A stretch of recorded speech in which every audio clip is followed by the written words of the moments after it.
on general properties of nucleus. So I am presenting the PPT on general properties of nucleus.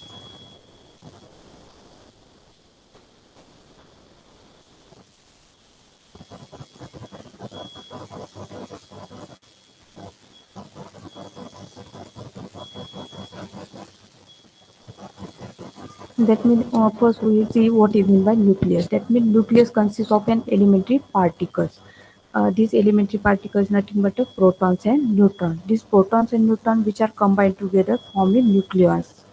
So, protons has a positive charge of the same magnitude as that of electrons, and its rest mass is about 1836 times that of the mass of the electron. And neutron is a electrically neutral. That means whose mass is electrically neutral. That means that has a no charge.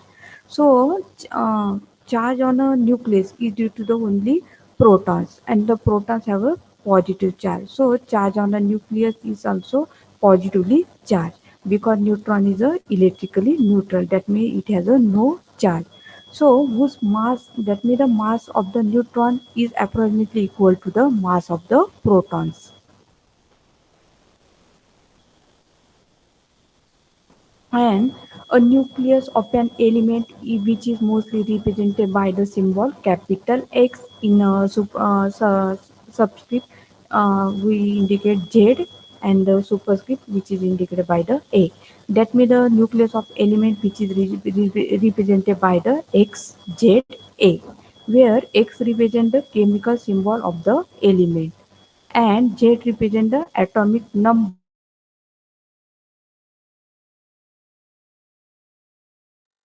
and this atomic number is represented by the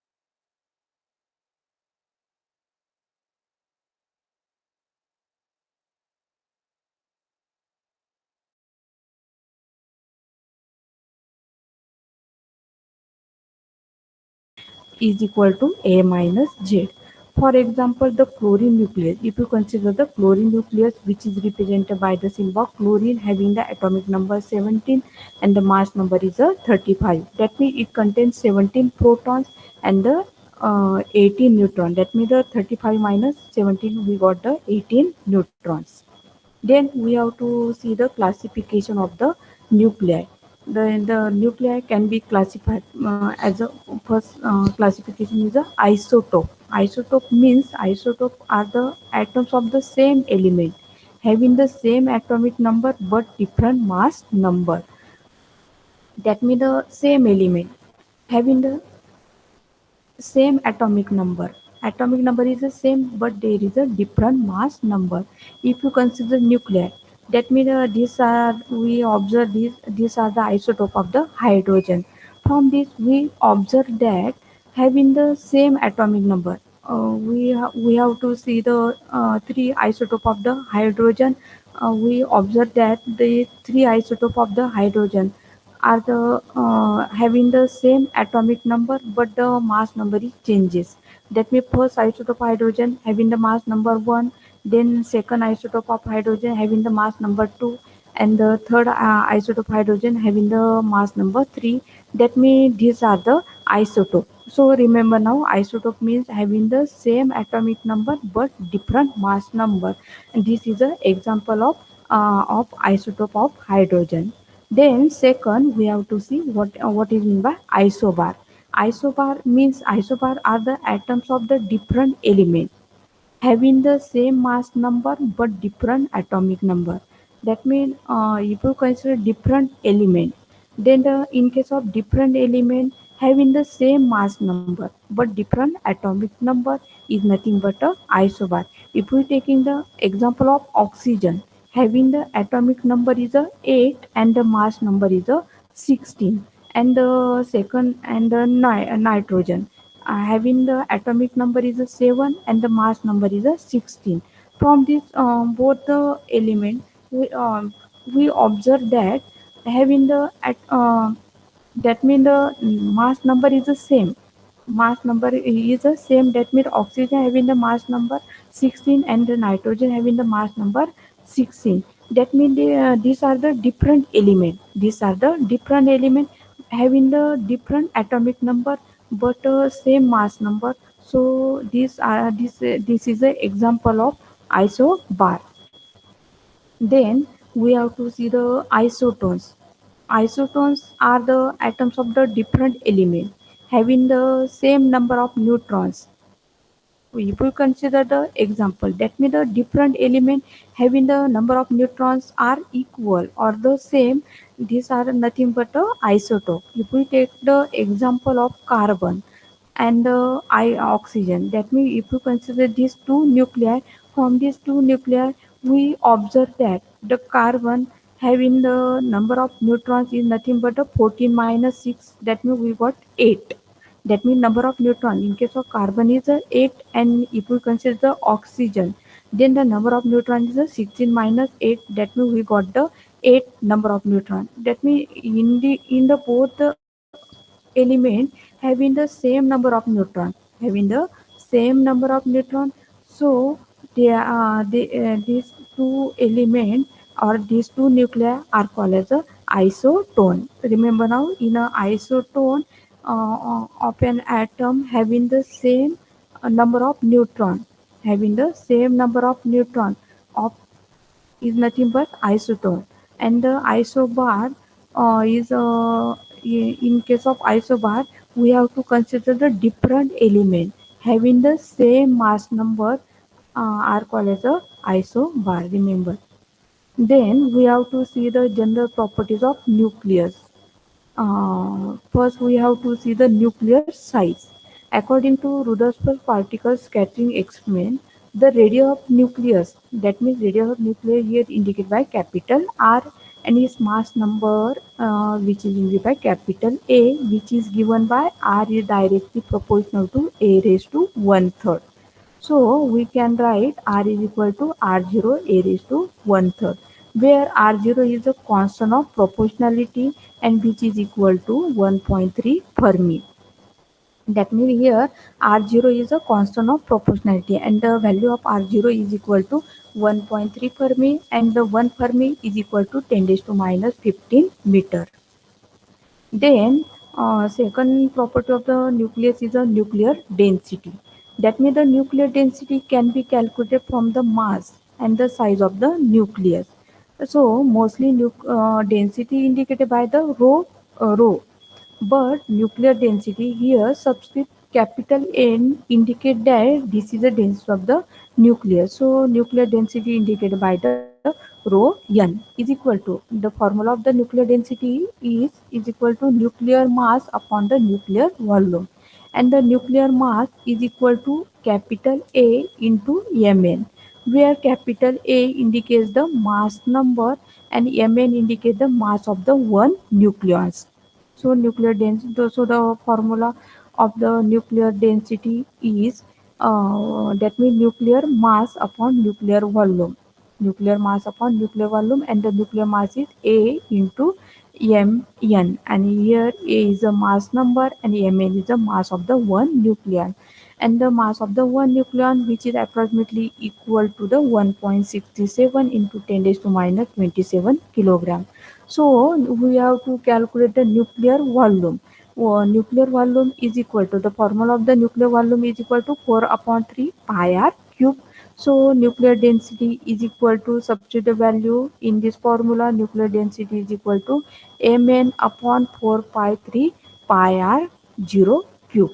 Here, so the nuclear density is calculated as 1.816 into 10 raised to 17 kilogram per meter cube.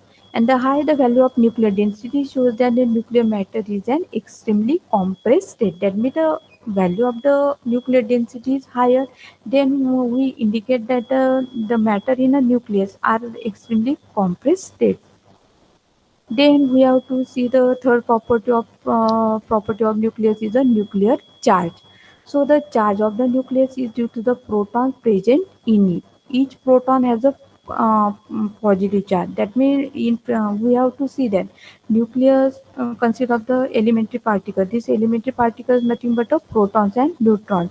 Neutron has a neutral. That means it has no charge, and the proton has a positive charge. So charge on the nucleus is due to the only proton, and so we can finally conclude that the charge on the nucleus is a positively charged, and having the standard value which is equal to the 1.6 into 10 raised to minus 19 coulomb, and the nuclear charge is equal to Z into E, where Z is a atomic number. Then next is a atomic mass unit. The unit of mass, mostly the unit of mass is a kilogram, and one atomic mass unit is considered as a 1/12 of the mass of the carbon atom. Remember now, one unit. That means the one atomic mass unit is considered as the 1/12 of the mass of the carbon atom. So carbon atom, which is indicated by C612, that may having the atomic number 6 and the mass number 12. So carbon of atomic number 6 and the mass number is a 12, has a mass equal to the 12 atomic mass unit, and the value of one atomic mass unit is equal to 1.66 into 10 raised to minus 27 kilogram. And the mass of the proton, and the standard value of the mass of the proton, which is indicated by mp, inner suffix, which p indicates that the proton. So mass of proton is equal to 1.007276 atomic mass unit. Then the mass of the neutron, which is indicated by Mn. Here subscript N indicates the neutron. So mass of neutron, which is equal to 1.008665 atomic mass unit. These are the masses of proton and mass of the proton and the mass of neutron in atomic mass unit. And one atomic mass is equal to 1.66 10 raised to minus 27 kilogram. Then the energy equivalent of one atomic mass unit can be calculated in a electron volt. So according to Einstein mass energy relation, the Einstein mass energy relation is E is equal to mc square, where m is equal to one atomic mass unit, and one atomic mass unit is equal to 1.66 in 10 raised to minus 27 kilogram, and c is the velocity of light, and its standard value is 3 into 10 raised to 8 meter per second. So substitute the value, so we can calculate the energy. Energy is equal to 1.66 into 10 raised to minus 27 into c square, that means 3 into 10 raised to 8 bracket square. This is the energy in terms of joule. So 1 electron volt is defined as the energy of electron when it is accelerated through a potential difference of 1 volt, and 1 electron volt is equal to 1.6 into 10 raised to minus 19 coulomb. Remember, into 1 volt. So 1 electron volt is equal to 1.6 into 10 raised to minus 19 joule. So energy in terms of electron volt, we can write 1.6 into 10 raised to minus 27 into 3 into 10 raised to 8 bracket square upon 1.6 in 10 raised to minus 19 electron volt. So we got is equal to 931 million electron volt. That means is equal to 931 mega electron volt. And the energy, this energy, that means the energy equivalent of one atomic mass unit. So we conclude that the energy equivalent of one atomic mass unit is equal to 931 mega electron volt. Then we have to see the nuclear mass. That means the nucleus consists, we know the nucleus consists of protons and neutrons. So nuclear mass is equal to Zmp plus Nmn. Here Mp and the Mn are the mass of the protons and the neutron. So it is found that the mass of the stable nucleus is always less than the total mass of the nucleon. So mass of the nucleus is that means mass of the nucleus, which is indicated by small m, which is less than the mass of the nucleon. That means Zmp plus, that means m is less than Zmp plus Nmn. And then we know that the mass defect is nothing but the difference in the total mass of the nucleons and the actual mass of the nucleus is known as a mass defect. So the mass defect, the formula of the mass defect is a J delta M. Mass defect is indicated by the delta M is equal to ZMP plus NMN plus ZME minus M, and we can write is equal to ZMH plus NMN minus M. Here that means the mass defect is a difference between the total mass of the nucleon. This is the total mass of the nucleon, and capital M, which is indicate the actual mass of the nucleus. Here mh represent the mass of the one hydrogen atom. Mh represent the mass of the one hydrogen atom. So we have to see regarding this all about the nucleus. That means we are in this lecture we have to discuss about the general property of nucleus. Thank you.